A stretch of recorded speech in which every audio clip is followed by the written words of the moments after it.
Hello students, goodwill classes में आपका बहुत बहुत स्वागत है। अब हम करेंगे अपना चैप्टर क्लास 11th का माइक्रो इकोनॉमिक्स का चैप्टर है सप्लाई। ये इंग्लिश मीडियम स्टूडेंट्स के लिए है और हिंदी मीडियम स्टूडेंट्स के लिए पहले वीडियो अपलोड हो चुकी हैं, आप उन्हें देख सकते हैं जिनका भी हिंदी मीडियम है। चलिए अब हम इस चैप्टर को स्टार्ट करेंगे कि ये सप्लाई का मतलब होता क्या है, मीनिंग ऑफ सप्लाई। देखिए यहाँ पर क्या है, आप ये पिक्चर में देख रहे हैं कि ये एक प्रोड्यूसर है या सेलर है ना। जब सेलर और ये क्या है, कंज्यूमर है, जो गुड्स एंड सर्विसेज परचेज करता है उसे हम बोलते हैं कंज्यूमर, और जो गुड्स एंड सर्विसेज प्रोड्यूस करता है या सेल करता है उसे हम क्या बोलते हैं, प्रोड्यूसर या सेलर बोलते हैं। तो ये सेलर है, ये गुड्स की क्या कर रहा है, इसको सप्लाई कर रहा है। तो ये आप पिक्चर में देख रहे हैं, ठीक है। तो चलिए अब हम आगे इसका सबसे पहले एक मीनिंग समझ लेते हैं कि सप्लाई होती क्या है। देखिए सप्लाई का मतलब होता है कि जब प्रोड्यूसर किसी भी अपनी गुड को क्या करता है, सेल करता है, तो वो क्या कहलाती है, सप्लाई कहलाती है, ठीक है। आपने डिमांड पढ़ा था, डिमांड का बिल्कुल अपोजिट चैप्टर है सप्लाई। तो सप्लाई में देखिए क्या होता है, सबसे पहले हम बात करें कि जो सप्लाई चैप्टर है कंप्लीटली एक प्रोड्यूसर के बारे में है, ठीक है। यहाँ पर जो हम स्टडी करेंगे सप्लाई चैप्टर में, जो हम स्टडी करेंगे वो कंप्लीटली किसके बारे में करेंगे, एक प्रोड्यूसर या फिर आप जिसको सेलर भी कह सकते हैं, इसके बारे में पूरा चैप्टर है ये, ठीक है। अब सप्लाई का मतलब क्या होता है, देखिए प्रोड्यूसर है वो तो ये चाहते हैं कि हम बहुत सारी गुड्स को प्रोड्यूस भी कर लें और सेल भी कर दें ताकि हमें मैक्सिमम क्या हो, प्रॉफिट हो, है ना। लेकिन सप्लाई का मतलब होता है जब कोई भी प्रोड्यूसर किसी भी टाइम पीरियड पे, और जब कोई भी गुड होती है उसका जो भी प्राइस होता है, तो किसी भी टाइम पीरियड पे और जो भी गुड का प्राइस है उस प्राइस पे अपनी गुड को पूरे तरीके से सेल करने के लिए प्रिपेयर हो जाता है, रेडी हो जाता है, तब वो उसकी क्या बन जाती है, सप्लाई बन जाती है।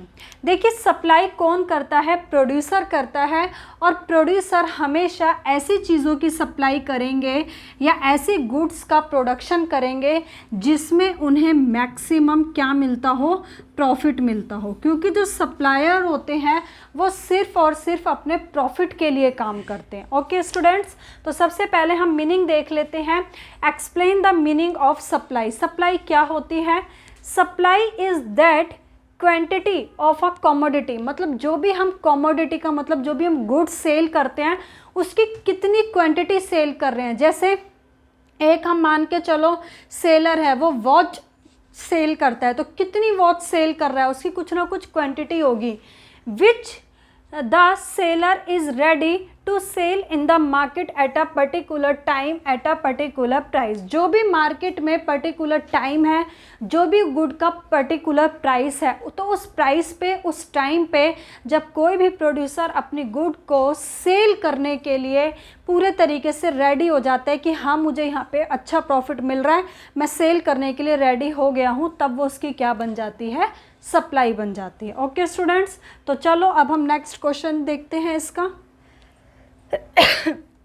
सॉरी, यहाँ पर देखिए एक डिफरेंस है आपका, differentiate between supply and stock. Supply और स्टॉक का डिफरेंस क्या होता है वो हम देख लेते हैं। देखिए जो सप्लाई होती है, हम सप्लाई करते कहाँ से हैं, हमेशा जो हमने गुड्स का स्टॉक करके रखा हुआ है उसी स्टॉक में से क्या होती है, सप्लाई होती है। अब हम स्टॉक क्यों करते हैं, यानी कि जो सप्लायर्स हैं वो गुड्स का स्टॉक क्यों करते हैं। देखिए जैसे मान के चलिए शुगर कोई सेल करता है, उसका करंट में प्राइस चल रहा है 40 रुपीज़ पर केजी, लेकिन जो प्रोड्यूसर हैं उनको 40 रुपीज़ पर सेल करने पे अच्छा प्रॉफिट नहीं मिल रहा है, तो वो क्या करेंगे, शुगर का स्टॉक करके रख लेंगे। जब उन्हें ये लगेगा कि शुगर के प्राइस बढ़ जाएंगे मार्केट में, जैसे 40 है 42 हो जाएगा 43, तो जब प्राइस बढ़ेंगे तो उनका जो प्रॉफिट है वो बढ़ने लगेगा। तो वो सोचते हैं कि जब प्राइस बढ़ेगा तो हमारा प्रॉफिट बढ़ेगा, तब हम गुड्स की क्या करेंगे, सप्लाई करेंगे। तो वो उस टाइम पे गुड्स को सेल ना करके क्या कर लेते हैं, गुड्स का स्टॉक कर लेते हैं। तो वही स्टॉक होता है और सप्लाई होती किस में से है, एक स्टॉक का ही पार्ट है, मतलब स्टॉक में से ही सप्लाई होती है। ठीक है, देखिए सप्लाई क्या है, is that part of a stock, क्योंकि जो हम सप्लाई कर रहे हैं, जो हमने स्टॉक करके रखा हुआ है, उसमें से धीरे धीरे गुड्स को हम सेल करना शुरू करते हैं। That is required to be sold in the market at a particular price in the given period of time. जो भी आपको पर्टिकुलर टाइम पीरियड गिवन है, जो भी प्राइस गिवन है, उस प्राइस पे, टाइम पे जब प्रोड्यूसर अपनी गुड्स को स्टॉक्स में से निकालना शुरू कर देता है तो वो क्या हो जाती है, उसकी सप्लाई होती है। और स्टॉक क्या होता है, जब गुड्स को ना सेल करके गुड्स का स्टॉक करता रहता है कि मैक्सिमम प्रॉफिट अर्न करने के लिए, है ना। तो देखिए स्टॉक ऑफ अ कमोडिटी, जो कमोडिटी का जो भी स्टॉक है, is that quantity of commodity, कि हमने कितनी क्वांटिटी में स्टॉक कर रखा है, which is stock by the producer या फिर trader, but traders are not ready to sell, मतलब वो रेडी नहीं है उसको सेल करने के लिए। क्यों, क्योंकि उन्हें वहाँ पे मैक्सिमम प्रॉफिट नहीं मिल रहा है। तो at the current price in the market, जो भी मार्केट में करंट प्राइस चल रहा है उस पर वो रेडी नहीं है सेल करने के लिए, क्योंकि उनका प्रॉफिट कम है। तो वो सोचते हैं इन फ्यूचर जब प्राइस बढ़ेंगे तो उनका क्या बढ़ेगा, प्रॉफिट बढ़ेगा, तो वो सप्लाई बढ़ाएंगे। तो उसी को हम क्या बोलते हैं, स्टॉक बोलते हैं। ठीक है स्टूडेंट्स, तो चलिए अब हम अपने नेक्स्ट क्वेश्चन पे चलते हैं। नेक्स्ट क्वेश्चन आपका वेरी इंपॉर्टेंट क्वेश्चन रहेगा। ठीक है, state the factors affecting supply, मतलब ऐसे देखिए जो सप्लाई होती है कभी भी कांस्टेंट नहीं रहती है ना। सबसे पहले ये देखिए, यहाँ पे पहले हम एक समझ लेते हैं लॉ ऑफ सप्लाई क्या होता है। सबसे मतलब चैप्टर का जो एक बेस है वो समझ लेते हैं आगे के क्वेश्चंस को करने के लिए। देखिए आपने देखा होगा कि जब किसी भी गुड के प्राइस इंक्रीज़ हो जाते हैं तो जो सेलर होते हैं वो सप्लाई बढ़ाना शुरू कर देते हैं, मतलब सप्लाई इंक्रीज़ हो जाती है। और जब गुड्स के प्राइस कम होते हैं तो सप्लाई क्या होती है, कम हो जाती है। इट मीन्स आप देख रहे हैं कि प्राइस में और क्वांटिटी में कैसा रिलेशन है, पॉजिटिव रिलेशन होता है। अब ये पॉजिटिव रिलेशन क्यों होता है, कैसे, इसको देख लेते हैं। जैसे मान के चलिए एक प्रोड्यूसर है, जब वो किसी भी चीज़ का प्रोडक्शन करता है तो कुछ ना कुछ उसकी कॉस्ट आती है। कॉस्ट मतलब जब प्रोडक्शन करने में कुछ ना कुछ वो पैसा खर्च करता है, लैंड पे, लेबर पे, ट्रांसपोर्टेशन पे, है ना, इलेक्ट्रिसिटी पे, रॉ मटेरियल पे, बहुत सारी चीज़ों पे, एडवर्टीजमेंट पे भी। तो इन सब चीज़ों पे जो खर्च करता है उसी को हम कॉस्ट बोलते हैं। तो हम बात कर रहे हैं जैसे वॉच सेल करने की, तो एक वॉच को सेल करने से पहले हमारी जो कॉस्ट आई है, सपोज़ वो कितने की आई है, 100 रुपीज़ की आई है। ओके, कितने की आई है, 100 रुपीज़ की हमारी कॉस्ट आई है। फिर हम एक इसका प्राइस डिसाइड करेंगे मार्केट में कि किस प्राइस पे हमें अपनी वॉच को सेल करना है। तो हमने इसका जो प्राइस डिसाइड किया वो 120 डिसाइड किया। तो यहाँ पर जो प्रोड्यूसर है उसको कितने रुपए का प्रॉफिट मिल रहा है, आप देख रहे हैं कि 20 रुपीज़ का उसको प्रॉफिट मिल रहा है, क्योंकि 100 रुपये उसने खर्च कर दिए, बेच 120 रुपये की रहा है, तो 20 रुपीज़ का उसे प्रॉफिट हुआ। अब बात हो रही है कि जब प्राइस बढ़ता है तो सप्लाई कैसे बढ़ती है। अगर उस वॉच के प्राइस बढ़ा दे, वो 120 के कुछ टाइम बाद वो 130 की बेचना शुरू कर दे, लेकिन कॉस्ट पे कोई इफेक्ट नहीं पड़ा, खर्च अभी भी उतना ही हो रहा है, बट उसने प्राइस बढ़ा दिए बेचने के लिए। तो जब उसके प्राइस बढ़ गए तो वो अपनी सप्लाई अब क्या करेगा, ज़्यादा से ज़्यादा बढ़ाने की कोशिश करेगा, है ना। यानी कि प्रॉफिट बढ़ेगा, पहले 20 का प्रॉफिट हो रहा था, अब प्रॉफिट हो गया 30 का। तो जैसे ही प्रॉफिट 30 का होगा तो जो प्रोड्यूसर है वो अपनी सप्लाई क्या कर देगा, पहले सपोज 50 वॉच की करता था, अब वो बढ़ाकर वो 70 करना चाहेगा। क्यों, क्योंकि उसका प्रॉफिट क्या हो गया है, बढ़ गया। तो यही रीज़न है कि जब प्राइस बढ़ता है तो सप्लाई बढ़ जाती है, यानी कि जब प्राइस इंक्रीज़ होगा तो सप्लाई इंक्रीज़ होगी। रीज़न, क्योंकि उसका प्रॉफिट भी इंक्रीज़ होता है। ऐसे ही अगर प्राइस डिक्रीज़ होगा तो सप्लाई भी डिक्रीज़ हो जाती है। क्यों डिक्रीज़ हो जाती है? क्योंकि प्राइस डिक्रीज़ होने के साथ साथ उसका प्रॉफिट डिक्रीज़ होता है, और प्रॉफिट डिक्रीज़ होगा तो वो सप्लाई अपनी डिक्रीज़ कर देता है। ओके स्टूडेंट्स, तो यहाँ पर ये इसका एक बेसिक था जो आपको समझना बहुत ज़रूरी था। अब आप ये देखिए, क्वेश्चन में ये कह रहा है कि कौन कौन से फैक्टर्स हैं जो सप्लाई को इफ़ेक्ट करते हैं। क्योंकि आपने देखा होगा कभी भी किसी भी चीज़ की जो डिमांड है या सप्लाई है वो कांस्टेंट नहीं रहती, हमेशा चेंज आता है। कभी सप्लाई इंक्रीज़ हो रही है, कभी डिक्रीज़ हो रही है, ऐसे ही डिमांड भी चेंज होती है। तो क्वेश्चन यही कह रहा है कि कौन कौन से फैक्टर्स हैं जो सप्लाई को इफ़ेक्ट करते हैं, किस किस रीज़न से सप्लाई कभी इंक्रीज़ हो जाती है और कभी डिक्रीज़ हो जाती है। तो देखिए, सबसे पहले हम फर्स्ट पॉइंट है आपका on price of the commodity. मतलब जो प्राइस किसी भी चीज़ का जो अपना एक प्राइस होता है, भाई हर चीज़ आप सेल करेंगे तो हर चीज़ का कुछ ना कुछ एक अपना क्या होता है, प्राइस होता है किसी भी गुड का, है ना। तो जब किसी भी गुड का जो एक अपना प्राइस होता है, और वो प्राइस हमेशा सप्लाई को क्या करता है, इफ़ेक्ट करता है। वो आपने देख लिया कैसे, क्योंकि अगर किसी चीज़ का प्राइस इंक्रीज़ होगा तो सप्लाई इंक्रीज़ हो जाएगी, प्राइस डिक्रीज़ होगा तो सप्लाई भी डिक्रीज़ हो जाएगी। तो यहाँ पे इस पॉइंट में यही बता रखा है कि on price of the commodity affects the supply of a great extent. मतलब बहुत ज़्यादा इफेक्ट पड़ता है किसी भी चीज़ का जो एक अपना प्राइस होता है। अब यहाँ पर एक लाइन आती है, अदर थिंग्स बीइंग नॉर्मल या अदर थिंग्स बीइंग सेम, ठीक है। तो यहाँ पर इस लाइन का मतलब अभी आप थोड़ी देर में समझेंगे कि ये लाइन का मतलब क्या है। जब ये क्वेश्चन पूरा हो जाएगा तो आपको उस लाइन का मतलब भी समझ में आ जाएगा कि वो क्या कहना चाह रहा है, ठीक है भाई। तो यहाँ पर ये है कि अदर थिंग्स हैं, जैसे देखिए मैंने आपको ये बोला कि प्राइस इंक्रीज़ होता है तो सप्लाई भी इंक्रीज़ होती है, लेकिन ऐसा होगा कब, जब कुछ अदर थिंग्स होती हैं वो क्या रहनी चाहिए, कांस्टेंट रहनी चाहिए, उनमें कोई भी चेंज नहीं होना चाहिए।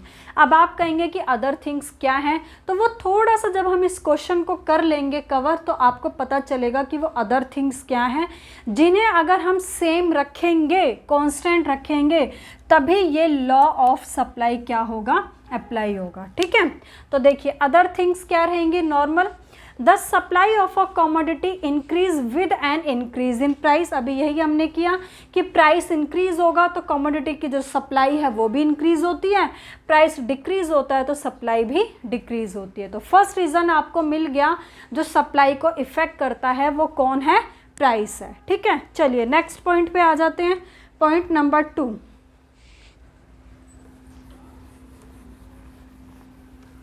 अब देखिए पॉइंट नंबर 2 में है चेंज इन प्रोडक्शन टेक्नोलॉजी। जब हम प्रोडक्शन करते टाइम टेक्नोलॉजी चेंज करते हैं तो क्या सप्लाई के ऊपर इफेक्ट पड़ता है। देखो एक प्रोड्यूसर है, वो एक प्रोड्यूसर तो मॉडर्न टेक्नोलॉजी का यूज़ कर रहा है, एक प्रोड्यूसर है वो ओल्ड टेक्नोलॉजी का यूज़ कर रहा है। तो दोनों में क्या फ़र्क रहेगा कि जो मॉडर्न टेक्नोलॉजी यूज़ कर रहा है उसकी जो कॉस्ट है वो इसके कंपैरिजन में क्या आएगी, कम आएगी। क्यों भाई, अब एक प्रोड्यूसर मॉडर्न टेक्नोलॉजी का यूज़ कर रहा है, एक पुरानी। अब पुरानी का ओल्ड टेक्नोलॉजी में क्या होगा, ज़्यादा से ज़्यादा बिजली कंज्यूम होगी, ठीक है, ज़्यादा से ज़्यादा लेबर लगानी पड़ेगी वर्क करने के लिए, प्रोडक्शन स्लोली होगा, है ना। तो यहाँ पर कहने का मतलब है कि प्रोडक्शन में जब ये सारे फैक्ट, लेबर ज़्यादा लग रही है तो कॉस्ट बढ़ी, बिजली जो है इलेक्ट्रिसिटी ज़्यादा कंज्यूम हो रही है तो कॉस्ट बढ़ी। तो जब ये कॉस्ट बढ़ रही है, लेकिन मॉडर्न टेक्नोलॉजी में इसके कंपैरिजन में यही सारी चीज़ें क्या हो जाती हैं, कम हो जाती हैं। कम से कम लेबर का यूज़ होगा, कम से कम लेबर से प्रोडक्शन हो जाएगा, इलेक्ट्रिसिटी कम कंज्यूम होगी, फास्ट प्रोडक्शन होगा, है ना। तो क्या होगा कि कॉस्ट के ऊपर क्या इफेक्ट पड़ेगा, ओल्ड टेक्नोलॉजी में हमारी कॉस्ट ज़्यादा आएगी बट मॉडर्न टेक्नोलॉजी में हमारी कॉस्ट क्या आएगी, कम। और जैसे ही कॉस्ट अगर हमें पता चल जाए तो कॉस्ट का इफ़ेक्ट किसके ऊपर पड़ता है, सीधा हमारे प्रॉफिट पे। जब यहाँ पे अगर कॉस्ट कम आ रही है किसी चीज़ में तो प्रॉफिट हमारा क्या हो जाएगा, इंक्रीज़ होगा ना। भाई कॉस्ट किसी चीज़ में अगर मान के चलो पहले आ रही थी 100 रुपये, अब हम मॉडर्न टेक्नोलॉजी का यूज़ करने लग गई, कॉस्ट आ रही है 80 रुपीज़, ठीक है, तो प्रॉफिट क्या हो गया, बढ़ गया। बट यहाँ पर हमारा जो प्रॉफिट है वो क्या हो जाएगा, कम हो जाएगा, क्योंकि कॉस्ट ज़्यादा आ रही है ना। आनी 100 चाहिए, कॉस्ट आ रही है 120, तो प्रॉफिट क्या हो गया, कम हो गया। और प्रॉफिट का जो इफ़ेक्ट है वो सीधा किस पे पड़ता है, हमारी सप्लाई पे। प्रॉफिट ज़्यादा है तो सप्लाई भी ज़्यादा होती है, प्रॉफिट कम है तो सप्लाई भी कम होती है, ठीक है। तो यहाँ पर यही बता रखा है कि यहाँ से देखिए, इफ़ द प्रोड्यूसर अगर यूज़ मॉडर्न टेक्नोलॉजी का यूज़ करता है तो then the cost of production becomes less than before, तो पहले से हमारी कॉस्ट क्या हो जाएगी, कम हो जाएगी। और जैसे ही कॉस्ट कम होगी तो and with the increase in profit, जैसे ही कॉस्ट कम होती है तो प्रॉफिट बढ़ता है, और the supply of the commodity also increase, और जैसे ही प्रॉफिट बढ़ता है तो सप्लाई भी बढ़ जाती है। एक प्रोड्यूसर ओल्ड टेक्नोलॉजी का यूज़ कर रहा है तो ओल्ड टेक्नोलॉजी का यूज़ करने में क्या आएगा, कॉस्ट उसकी ज़्यादा आएगी, कॉस्ट ज़्यादा आएगी तो प्रॉफिट कम होगा, प्रॉफिट कम होगा तो सप्लाई भी कम हो जाएगी, ठीक है भाई। तो ये था आपका चेंज इन प्रोडक्शन टेक्नोलॉजी। अब करते हैं इसी का हम पॉइंट नंबर 3। पॉइंट नंबर 3 में आपको बोला है यहाँ पे changes in the price of the means of production.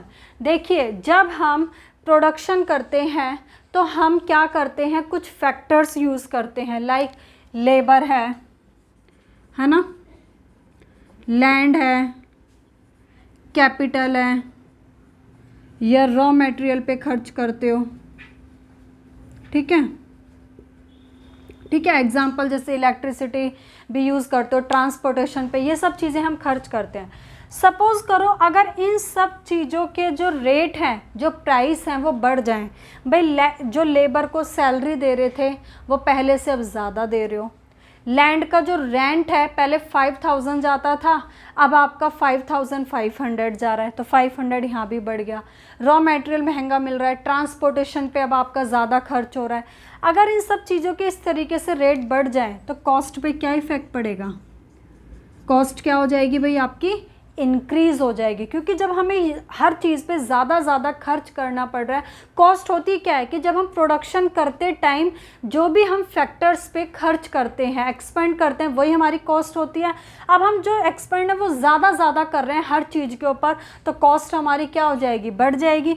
और जैसे ही कॉस्ट इंक्रीज़ होती है तो प्रॉफिट क्या हो जाता है, कॉस्ट जैसे ही बढ़ेगी तो प्रॉफिट कम होगा, और जैसे ही प्रॉफिट कम होगा तो जो सप्लायर्स हैं वो सप्लाई करना कम कर देंगे। ओके, बिल्कुल इसका अपोजिट पॉइंट ऐसे ही क्या हो जाएगा कि अगर मान के चलो इन सब फैक्टर्स के जो प्राइसेस हैं वो कम हो जाते हैं, अब हमें कम खर्च करना पड़ रहा है, तो कॉस्ट क्या हो जाएगी, अब हमारी कम हो जाएगी। और जैसे ही कॉस्ट कम आती है प्रोडक्शन करते टाइम तो प्रॉफिट बढ़ जाता है, और प्रॉफिट बढ़ता है तो इट मीन्स सप्लाई भी बढ़ जाती है। ये पूरा मैंने आपको यहाँ पे बताया कि कैसे चलता है ये अच्छे से समझ लें। कॉस्ट, प्राइस, प्रॉफिट, सप्लाई, है ना। हमेशा कॉस्ट और प्रॉफिट में नेगेटिव रिलेशन होता है, क्योंकि कॉस्ट ज़्यादा आएगी तो प्रॉफिट कम हो जाएगा, कॉस्ट कम होगी तो प्रॉफिट बढ़ जाता है, तो इनमें नेगेटिव रिलेशन चलता है। तो यहाँ पे यही इस वाले पूरे पॉइंट में बताया हुआ है आपको कि अगर इन ये जो फैक्टर्स हैं, ये बता भी रखा है, वेजेस ऑफ वर्कर्स, ये रेंट ऑफ फैक्ट्री बिल्डिंग, ठीक है, इलेक्ट्रिसिटी, रॉ मटेरियल, अगर इन सब चीज़ों के प्राइसेस इंक्रीज हो गए तो कॉस्ट इंक्रीज हुई, कॉस्ट इंक्रीज होगी तो प्रॉफिट कम होगा, प्रॉफिट कम होगा तो सप्लाई भी कम हो जाएगी, ठीक है। और जस्ट ये इसका अपोजिट है। तो चलिए पॉइंट नंबर 4 करते हैं। अब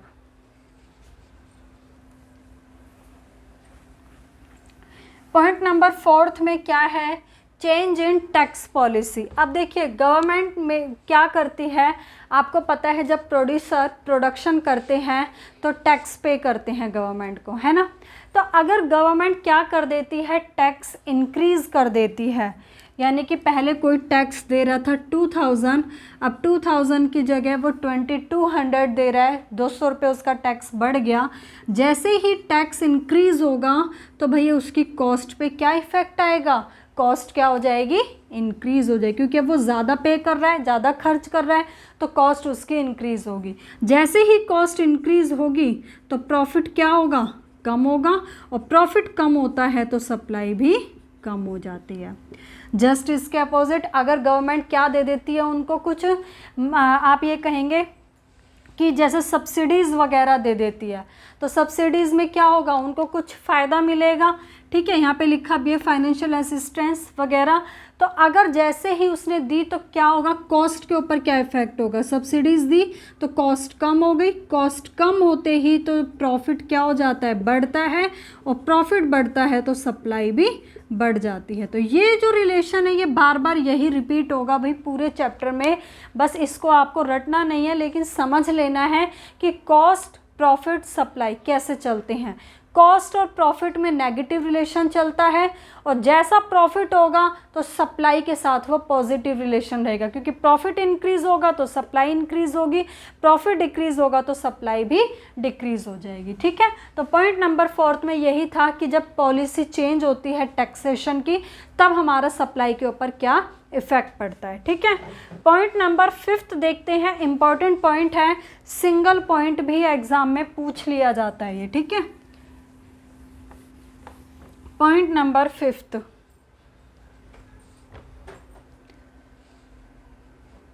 देखिए पॉइंट नंबर 5 है price of other related goods. मैं इस पॉइंट को आपको पूरा पहले समझाती हूँ, फिर आप इसको रीड करेंगे तो बहुत अच्छे से समझ आएगा। ठीक है, देखिए जैसे यहाँ पर रिलेटेड गुड्स का मतलब है, जैसे एक फर्म है वो एक साथ दो चीज़ों का प्रोडक्शन कर रही है। ठीक है, एक राइस का और एक वीट का।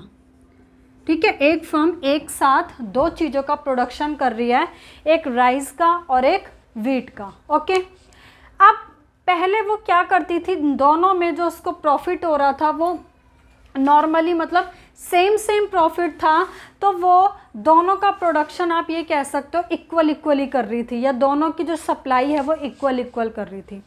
लेकिन फिर क्या हुआ, मार्केट में जो राइस था ना उसके प्राइस क्या हो गए, बढ़ गए। मतलब अब जो राइस है वो अब हमें ज़्यादा प्राइस पे बेचना पड़ रहा है ना।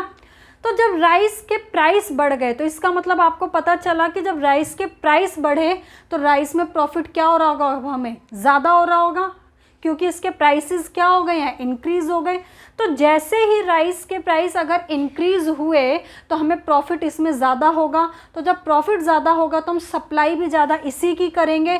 तो इन द सेंस जो वीट का जो सप्लाई कर्व है, वीट की जो सप्लाई है वो क्या हो जाएगी स्टूडेंट्स, डिक्रीज़ हो जाएगी। अब दोबारा समझें इसको, जब हम एक साथ टू गुड्स की बात करते हैं तो हमेशा ध्यान रहे एक चीज़ का हम प्राइस लेते हैं, एक गुड का प्राइस लेंगे तो दूसरी जो गुड होगी उसकी हम क्या देखेंगे, क्वांटिटी देखेंगे कि उसके ऊपर क्या इफेक्ट पड़ेगा। दोनों के प्राइस नहीं लेते, दोनों क्वांटिटी नहीं, एक गुड का प्राइस देख रहे हो कि चेंज हो रहा है, इंक्रीज या डिक्रीज, तो दूसरी गुड की डिमांड हो या सप्लाई चल रहा है तो सप्लाई देखोगे कि उसके ऊपर क्या इफेक्ट पड़ेगा। ठीक है, तो हमने देखे कि जो चावल थे भाई उनके प्राइसेस बढ़ गए मार्केट में। अब जब चावल के प्राइस बढ़े तो जो प्रोड्यूसर है उसको प्रॉफिट ज़्यादा इसमें मिल रहा है तो ज़्यादा सेल इसकी करेगा, तो इसका मतलब जो वीट की जो सप्लाई है वो क्या हो जाएगी,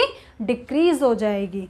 तो आप ये कहेंगे कि जब किसी एक गुड का जो प्राइस है अगर बढ़ जाते हैं तो अदर जो गुड है उसकी सप्लाई कम होगी और इसका जो सप्लाई कर्व है वो कहाँ शिफ्ट हो जाएगा, लेफ्टवर्ड शिफ्ट हो जाएगा। ठीक है, बिल्कुल इसका अपोजिट भी यही रहेगा। अगर मान के चलिए राइस के प्राइस कम हो जाते हैं, ठीक है, प्राइस डिक्रीज़ हो जाते हैं, तो जैसे ही इसके प्राइस डिक्रीज़ हुए तो अब हमें राइस में प्रॉफिट कम मिल रहा है तो हम इसकी सप्लाई नहीं करना चाहेंगे, ज़्यादा किसकी करना चाहेंगे, वीट की। तो वीट की जो सप्लाई है वो इंक्रीज़ हो जाएगी। यानी कि आप ये भी कह सकते हैं कि इनमें कैसा रिलेशन होता है, नेगेटिव रिलेशन होता है। ओके, तो इस पूरे पॉइंट में आप रीड करना, यही बताया हुआ है कि टू गुड्स की आपस में बात की गई है कि एक के जब प्राइस बढ़ते हैं या घटते हैं तो दूसरी की सप्लाई पे क्या इफ़ेक्ट पड़ता है और सप्लाई कर्व कहाँ शिफ्ट होता है। जैसे इसके प्राइस इंक्रीज़ हुए तो इसकी सप्लाई डिक्रीज़ हो गई और सप्लाई डिक्रीज़ होने का मतलब है कि सप्लाई कर्व लेफ्टवर्ड क्या हो जाएगा, शिफ्ट हो जाएगा। ठीक है भाई, तो इस तरीके से ये पॉइंट आपका कंप्लीट हुआ। एक लास्ट रह गया पॉइंट नंबर 6।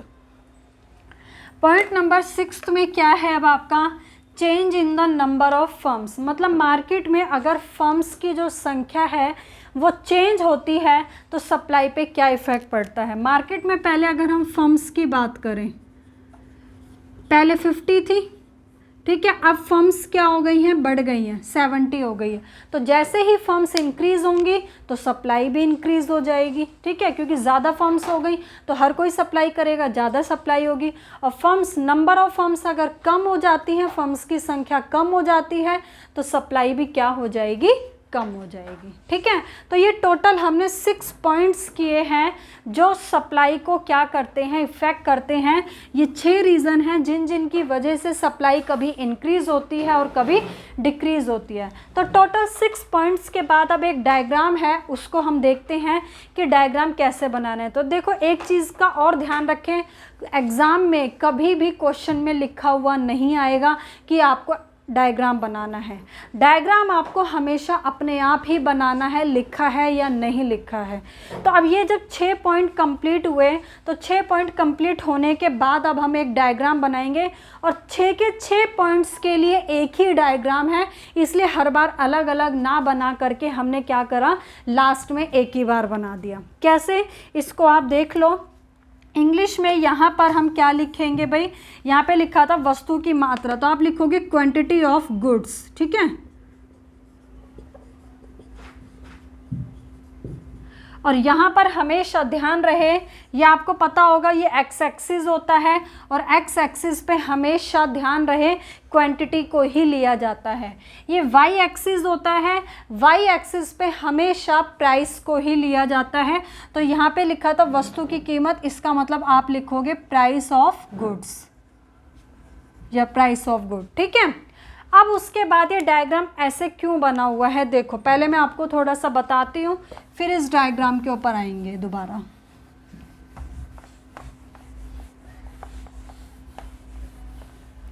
ये देखिए, लॉ ऑफ सप्लाई, अभी हमने क्या देखा था कि प्राइस इंक्रीज़ होते हैं तो सप्लाई इंक्रीज़ होती है, प्राइस डिक्रीज़ होते हैं तो सप्लाई डिक्रीज़ होती है। ये अभी अभी हम जस्ट देख चुके हैं लॉ ऑफ सप्लाई, इसका मतलब इसमें पॉजिटिव रिलेशन था। अब अगर हम इसका डायग्राम बनाएं तो ये देखो ऐसे बनता है कुछ, ये एक्स एक्सिस होता है, ये वाई होता है, ज़ीरो होता है। एक्स एक्सिस पे हमेशा क्वांटिटी ली जाती है, वाई एक्सिस पे हमेशा प्राइस लिया जाता है, ठीक है। उसके बाद क्या होता है, एक ये परमानेंट लाइन होती है प्राइस की और क्वांटिटी की। ये प्राइस है, ये क्वांटिटी है, ये परमानेंट लाइन है, ये बनानी ही बनानी है। फिर जो ये इफ़ेक्ट होता है, इस इफ़ेक्ट को हम डायग्राम पे कैसे दिखाएंगे, हमने देखा प्राइस इंक्रीज़ हुआ तो प्राइस ऊपर की तरफ इंक्रीज़ होगा, तो प्राइस इंक्रीज़ होता है तो सप्लाई भी इंक्रीज़ होती है। तो प्राइस यहाँ से यहाँ इंक्रीज़ हुआ तो सप्लाई इधर से इधर इंक्रीज़ हो जाएगी, राइटवर्ड, ठीक है, P1 Q1। ऐसे ही अगर प्राइस डिक्रीज़ होता है तो प्राइस डिक्रीज़ कहाँ होता है, नीचे, तो सप्लाई भी डिक्रीज़ होती है तो सप्लाई इधर डिक्रीज़ हो जाएगी, ठीक है। ये तो आप समझ गए होंगे कि प्राइस ऊपर इंक्रीज़ होगा, नीचे डिक्रीज़ होगा, ये क्वांटिटी है, इधर इंक्रीज़ होगी, इधर डिक्रीज़ होगी। तो ये इफेक्ट था, हमने प्राइस इंक्रीज़ होता है तो सप्लाई इंक्रीज़ होती है, प्राइस डिक्रीज़ होता है तो सप्लाई भी डिक्रीज़ होती है। अब अगर हम बनाएं ये जो पॉइंट्स है कॉर्नर वाले, इन पॉइंट्स को मिला के अगर हम एक लाइन बनाएं तो ये हमारा क्या बन जाता है, एस एस। एस एस का मतलब जिसको हम बोलते हैं सप्लाई कर्व बोलते हैं, ठीक है। तो ये एस एस बन गया। तो एस एस ऐसे क्यों बना, according to law of supply, है ना। तो अगर हम बात करें कि सिर्फ अगर हमें एस एस बनाना हो तो एस एस की लाइन हमेशा ऐसे ही बनती है।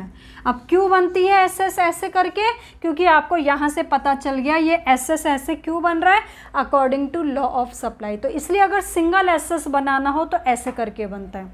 अब इस एस एस में सप्लाई कर्व में कहाँ इंक्रीजमेंट होता है, कहाँ डिक्रीजमेंट, वो देख लेते हैं। आपने राइट हैंड से ऐसे ड्रॉ किया, जहाँ पर आपका राइट हैंड आ रहा है तो राइट जो हैंड होता है वो हमेशा इंक्रीजमेंट को दिखाता है। तो यहाँ पर क्या होता है, इंक्रीज इन सप्लाई होती है। और ये ऊपर लेफ्ट हैंड आ रहा है तो ऊपर क्या हो जाएगा, डिक्रीज इन सप्लाई हो जाएगा। ठीक है भाई, ये ध्यान रखना है आपको। तो सप्लाई इंक्रीज कहाँ होगी, ऐसे नीचे, सप्लाई डिक्रीज कहाँ होगी, ऊपर। याद रखने के लिए नीचे राइट हैंड है, राइट हमेशा इंक्रीजमेंट को दिखाता है, लेफ्ट हमेशा डिक्रीजमेंट को। तो ये मैंने आपको बताया कहाँ इंक्रीजमेंट होता है, कहाँ डिक्रीजमेंट। अब इस डायग्राम पे अगर हम चलते हैं तो दोबारा बिल्कुल वही चीज़ है। अब यहाँ पर ये ऐसे सब आपको समझ आ गया होगा, ये क्यों बना रखा है, according to law of supply. ठीक है, अब एसएस में हमें दिखाना था कहाँ इंक्रीजमेंट है, कहाँ डिक्रीजमेंट। तो ऊपर की तरफ आप क्या लिखेंगे, यहाँ पर डिक्रीज इन सप्लाई। आपको रीज़न ज़रूर लिखना है, ठीक है, एरो डाल के रीज़न ज़रूर, क्योंकि सिर्फ आपने लाइन बना के छोड़ दिया तो टीचर को क्या पता कि कहाँ इंक्रीजमेंट है, कहाँ डिक्रीजमेंट। तो ये आपको बताना ज़रूर पड़ेगा कि कहाँ इंक्रीज़ होता है, कहाँ डिक्रीज़। नीचे की तरफ हमेशा क्या होगा, इंक्रीज़ इन सप्लाई।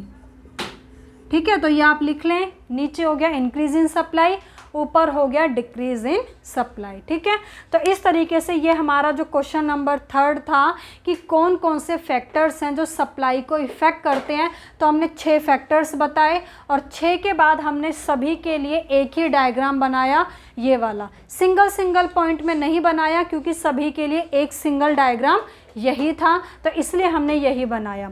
अब जो ये क्वेश्चन था, इस क्वेश्चन को कैसे पूछा और जा सकता है वो देखो, नीचे कुछ क्वेश्चंस हैं जो हमने आंसर किए हैं ना, आंसर में जो पॉइंट्स किए हैं उन्हीं पॉइंट्स को लेके क्वेश्चन बनाएगा वो। कैसे, ये देखो, टोटल आपने 6 पॉइंट्स किए हैं अभी। ठीक है, देखो सबसे पहला क्वेश्चन है, how is the supply of one commodity affected by the supply of other commodities.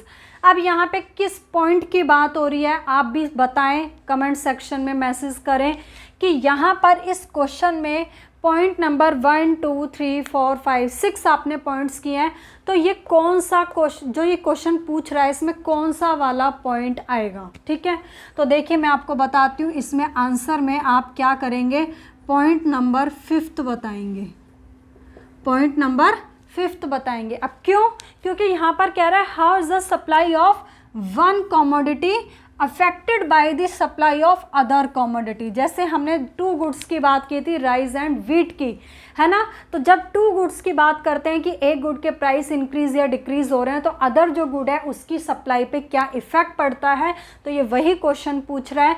तो जब ये क्वेश्चन आएगा तो आप आंसर में पॉइंट नंबर 5 बताएंगे और पॉइंट नंबर 5 को पहले एक्सप्लेन करेंगे। एक्सप्लेन करने के बाद आपको डायग्राम ज़रूर बनाना है। अब कौन सा डायग्राम, जो हमने 6 पॉइंट्स के बाद एक डायग्राम बनाया है वही डायग्राम आपको यहाँ पे बनाना है, क्योंकि सिंगल पॉइंट का क्वेश्चन पूछा है।